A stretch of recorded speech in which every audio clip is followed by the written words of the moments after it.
Os versículos usados nos vídeos que traduzimos nem sempre correspondem a versões em português. Muitas vezes precisamos traduzir do original em inglês para fazerem sentido no contexto do vídeo. Eu estou feliz de falar para vocês hoje. Vamos começar uma nova série. Vamos falar sobre autoridade. Vocês sabem que muita coisa vem sendo falada sobre autoridade e muitas vezes cristãos, especialmente cristãos, têm a ideia de que estamos num lugar onde Deus não nos enxerga, somos apenas um vermezinho sem valor, faz parte de um treinamento religioso que vem passando por círculos religiosos através dos anos. Eles tentam se fazerem humildes. A Bíblia diz: humilhai-vos debaixo da poderosa mão de Deus. E da palavra, devemos nos humilhar debaixo da palavra de Deus. Então falaremos sobre autoridade e como Deus entregou domínio e autoridade neste planeta. Eu lembro de ouvir uma história uma vez e ela é meio engraçada, mas é bem verdadeira sobre certos cristãos. O telefone estava tocando e ele atendeu, era um lugar de negócios. Disseram: eu quero falar com alguém aí com um pouco de autoridade. Ele disse: bem, fale comigo, eu tenho tão pouco quanto qualquer um.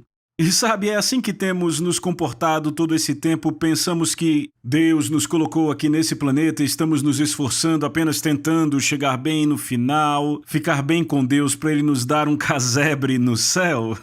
Bem, quando vamos para a Palavra de Deus e estudamos corretamente a Palavra de Deus, encontramos uma história bem diferente. Eu vou mostrar isso a vocês. Eu quero ir para Mateus capítulo 8, se você tem aí sua Bíblia. Mateus capítulo 8, e eu quero começar lendo do versículo 5. E quando Jesus entrou em Cafarnaum, veio até ele um centurião, implorando a ele, dizendo: Senhor, o meu servo jaz em casa de cama, paralítico, sofrendo horrivelmente. E Jesus lhe disse: eu irei e o curarei. O centurião respondeu e disse: Senhor, eu não sou digno que você venha à minha casa, mas fala apenas a palavra, e o meu servo será curado. Agora notem o que o homem disse. Ele disse: eu não sou digno que você venha à minha casa. Veja, ele não estava se pondo para baixo como muitos cristãos fazem, porque você tem que entender que esse era um centurião romano. Ele era um gentio.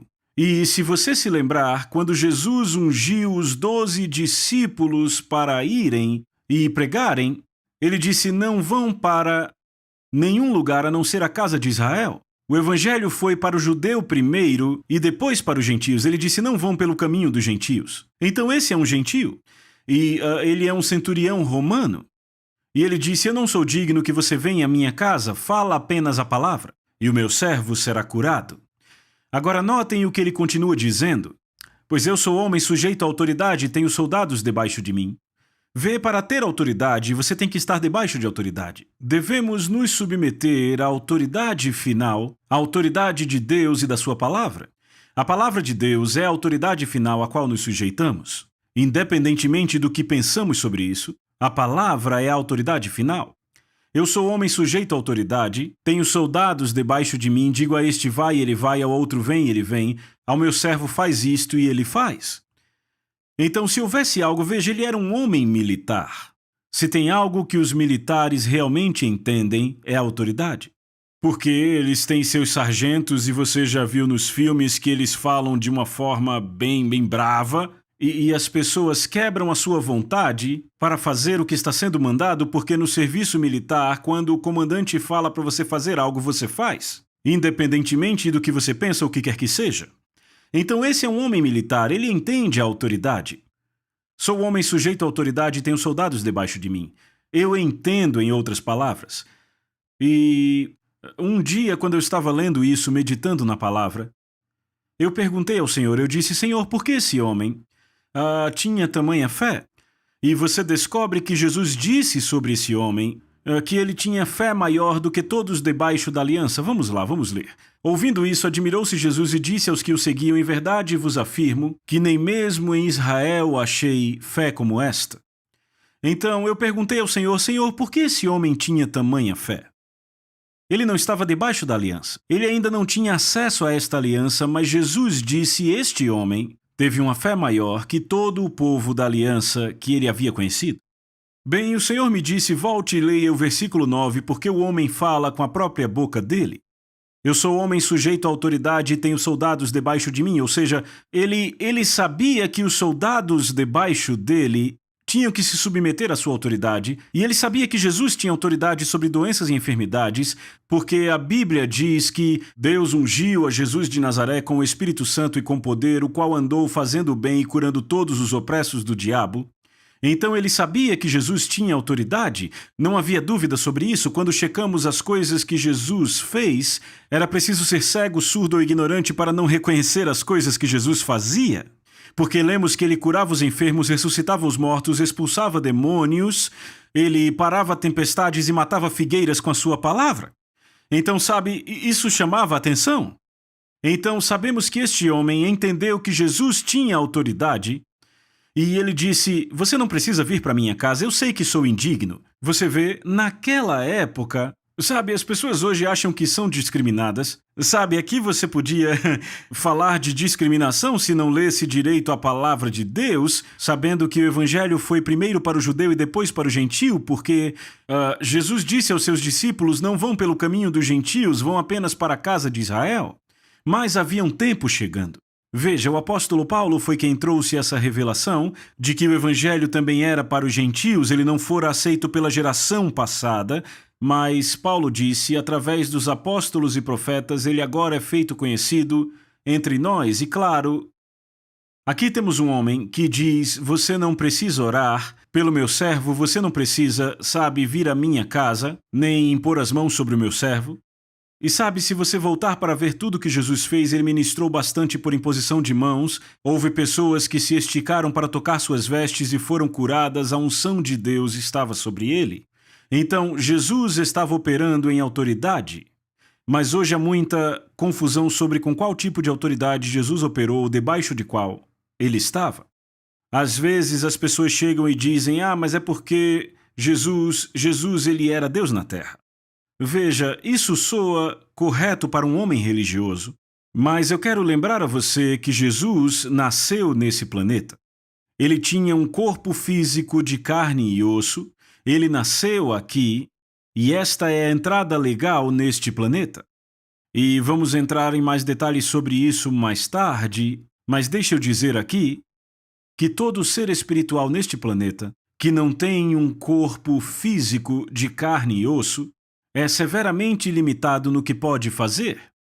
Então era necessário que Jesus nascesse na Terra com um corpo físico. Conhecemos a história do seu nascimento. Ele foi concebido por uma virgem, nasceu nesta terra, Deus é o seu pai, ele não teve pai terreno e a linhagem de sangue segue o pai, não a mãe. Veja que o sangue de uma criança, o tipo sanguíneo que uma criança tem, tipo A, tipo B e por aí vai, vem do pai. Em outras palavras, é do mesmo tipo do pai, sempre. Nunca do tipo da mãe. Agora, isso nos dá uma visão de por que Jesus teve que nascer nesse planeta, pois por ter nascido com um corpo físico de carne e osso, ele é um homem, ele entregou o seu poder de divindade como Deus. Quando veio a essa terra, ele se despojou daqueles poderes. Filipenses 2 declara que ele a si mesmo se humilhou, ou seja, ele não achou que o mais importante era ser igual a Deus, ou que era uma coisa para se agarrar, mas ele se esvaziou dos seus poderes de divindade quando veio à Terra, da glória que ele tinha quando estava no céu. Ele veio aqui como homem. Ele nasceu nesse planeta, e então ele agiu como homem, e de fato Jesus estava fazendo tudo isso com a autoridade de um homem, mas com a unção de Deus. Vamos falar disso mais tarde, mas note aqui que ele se virou para o homem e disse, essa é a maior fé que eu já vi em toda Israel. E então no versículo 13 Jesus diz ao centurião: segue teu caminho, e como tu creste, assim te seja feito. E o seu servo foi curado naquela mesma hora. Agora notem, ele disse, como tu creste. O homem já tinha liberado a sua fé. Ele não estava acreditando nem tentando acreditar. Sabe, pessoas dizem: eu estou tentando acreditar em Deus ou estou acreditando em Deus. Esse homem já tinha crido. Ele já tinha liberado a sua fé, e como ele liberou sua fé? Ele liberou a sua fé nas palavras que ele falou. Ele disse coisas como: você não precisa vir à minha casa. Agora eu vou te perguntar. Se algum grande evangelista de cura viesse à sua cidade e você falasse com ele sobre um amigo doente, e ele dissesse: bem, eu vou ministrar a ele, será que você diria: ah, não, você não precisa fazer isso, apenas fale a palavra e ele será curado? Não, você diria: vamos lá, não é? Mas aqui está um homem que liberou a sua fé nas palavras de Jesus. Então veja exatamente o que ele fez. Ele encontrou um ponto de contato para liberar a sua fé e já liberou. Ele já tinha crido e Jesus disse: segue o teu caminho, assim como tu creste. Está no passado. Assim te seja feito. E amigos, quer percebam ou não, o que vocês têm crido é o que será feito a vocês. Sabe, há pessoas indecisas. Deus vai me abençoar se Ele quiser. Pode ser que eu seja curado ou não. Não existe fé aí. Você tem que estar completamente decidido. Não pode ser indeciso, mas completamente persuadido. E esse homem estava plenamente confiante de que o que Jesus disse ia acontecer. Em outras palavras, se Jesus falou a palavra, o meu servo será curado. E ele disse: segue teu caminho. E graças a Deus o servo foi curado, não foi? Bem, é interessante notar que este homem, que conhecia a autoridade, sabia que Jesus tinha autoridade sobre a enfermidade, tinha autoridade sobre demônios e espíritos maus. Então ele disse: fala apenas a palavra. Então, esse é o maior tipo de fé que você pode ter. É liberar a sua fé na palavra de Deus. Agora, perceba que esta Bíblia é a palavra de Deus. Ela não apenas contém a palavra de Deus, é a palavra de Deus. E quando liberamos a nossa fé nas palavras de Jesus, então vem a acontecer exatamente como ele disse: assim como tu crestes, da mesma forma te seja feito. Bem, graças a Deus, aconteceu exatamente da forma que ele disse, exatamente da forma que ele creu, e o servo foi curado na mesma hora. É ótimo saber que funcionou exatamente como ele creu. Agora, estamos falando de autoridade e acabamos de ver em Mateus capítulo 8, onde o servo do centurião foi curado porque ele liberou a sua fé nas palavras de Jesus. Eu quero ir, estamos falando de autoridade, sobre a autoridade do homem e de Jesus. Então vamos voltar para Gênesis, porque sabe, para entendermos a autoridade, o Senhor me disse sobre o relato em Mateus capítulo 8, quando o centurião disse: você não precisa vir à minha casa, fala apenas a palavra e meu servo será curado. Ele disse: se o meu povo usasse a fé da forma como esse centurião usou, e se o meu povo entendesse a autoridade como este centurião entendeu a autoridade, poderiam operar no mesmo tipo de fé que ele operou, e Jesus disse que era maior, fé que ele já tinha visto, mesmo entre o povo da aliança. Então, para entendermos a autoridade, temos que voltar para Gênesis capítulo 1. Deus criou o homem à sua imagem. Vemos em Gênesis capítulo 1, verso 26 ao 28, e disse Deus: façamos o homem à nossa imagem, conforme a nossa semelhança, tenha ele domínio sobre os peixes do mar, sobre as aves dos céus, sobre os animais domésticos, sobre toda a terra. Criou Deus, pois, o homem, à sua imagem, a imagem de Deus o criou, homem e mulher os criou. E Deus os abençoou e lhes disse: sede fecundos, multiplicai-vos, enchei a terra, e sujeitai-a, e tenha domínio sobre os peixes do mar, sobre as aves dos céus e todo animal que rasteja sobre a terra.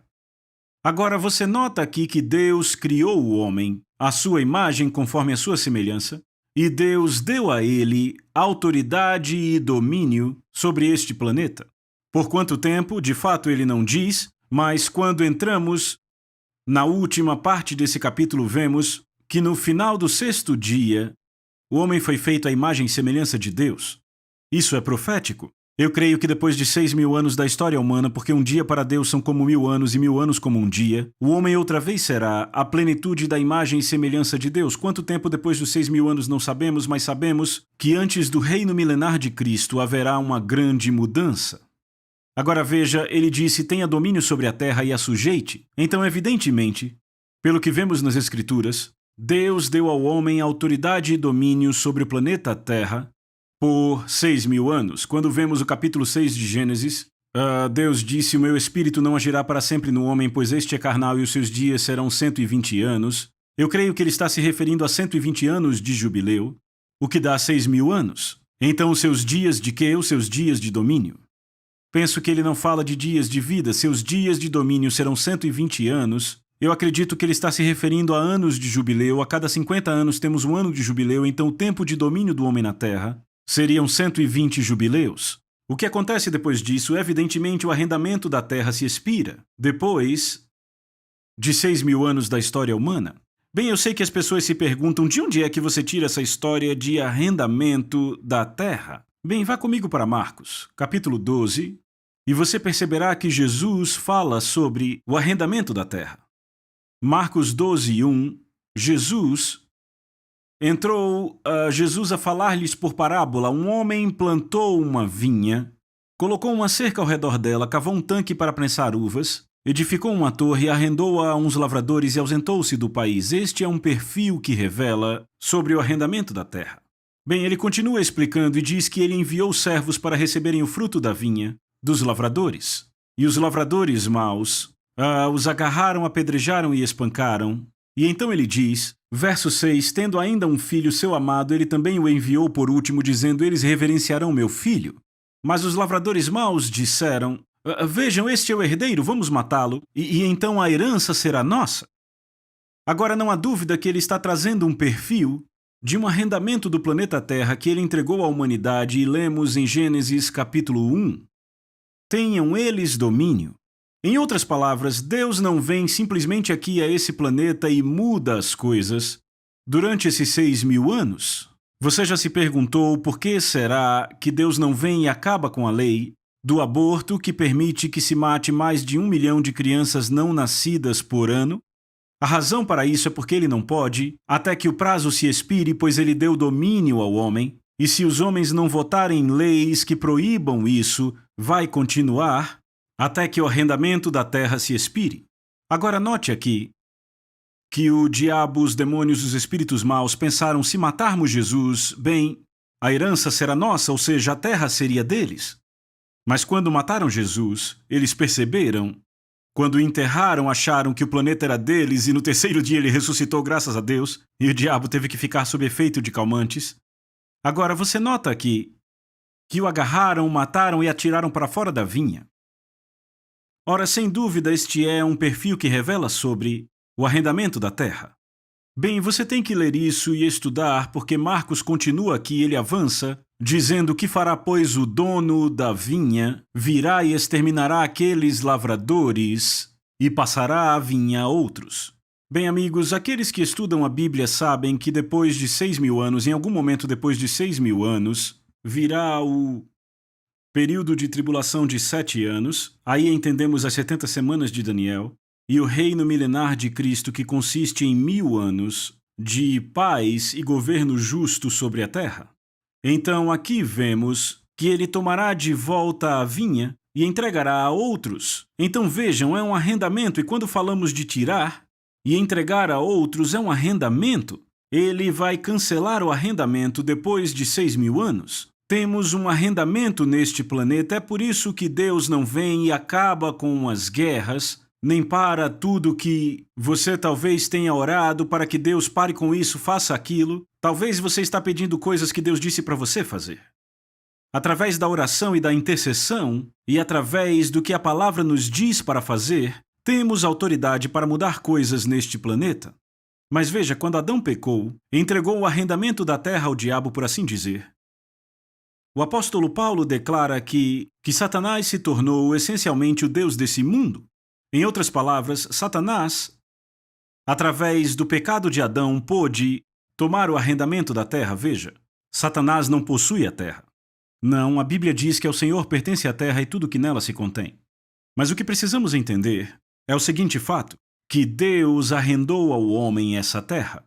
Se você entender o arrendamento, veja, eu tenho uma fazenda e eu não pude cuidar dela no final dos anos 70 e eu arrendei por 5 anos. Agora, se eu voltasse no ano seguinte e dissesse ao homem que arrendou a minha fazenda, eis o que vamos fazer agora aqui. Plantaremos tomates e pepinos. Eu sei o que ele diria, não iremos não. Vamos plantar algodão e soja. Eu poderia dizer, bem, essa é a minha fazenda. Ele diria, sim, mas eu tenho um arrendamento dela. E enquanto o arrendamento estivesse valendo, eu não poderia decidir o que era feito com aquela fazenda. Era ele que ia decidir porque ele tinha um documento legal que a arrendava para ele. Amigos, a Bíblia é um documento legal. E isso vai responder a você muitas perguntas do porquê algumas coisas já não foram mudadas por Deus nesse planeta. Sabe, às vezes ouvimos pessoas dizerem coisas assim, bem, Deus tem tudo sob controle. Isso é um pouco enganoso. Porque se Deus tem tudo sob controle, então ele realmente bagunçou tudo. Eu estou falando desse planeta agora. Sabe, alguns pensam que isso é blasfêmia, mas não é, apenas pense um pouco sobre isso. Matar mais de 1 milhão de bebês por ano, bebês não nascidos, guerras, pessoas morrendo com tiros. Sabe, essa não é a vontade de Deus. E por que Deus não para isso? Porque ele não pode. Por causa do arrendamento do planeta. Ele deu ao homem autoridade sobre o planeta. Mas, amigos, o dia está chegando e não está muito longe, quando esse arrendamento vai expirar e Deus vai mudar algumas coisas neste planeta. Então você precisa saber que Deus deixou algumas revelações para nós nas Escrituras que nos ajudam a entender porque Jesus teve que nascer com um corpo de carne e osso. Ele teve que vir aqui com um corpo de um homem.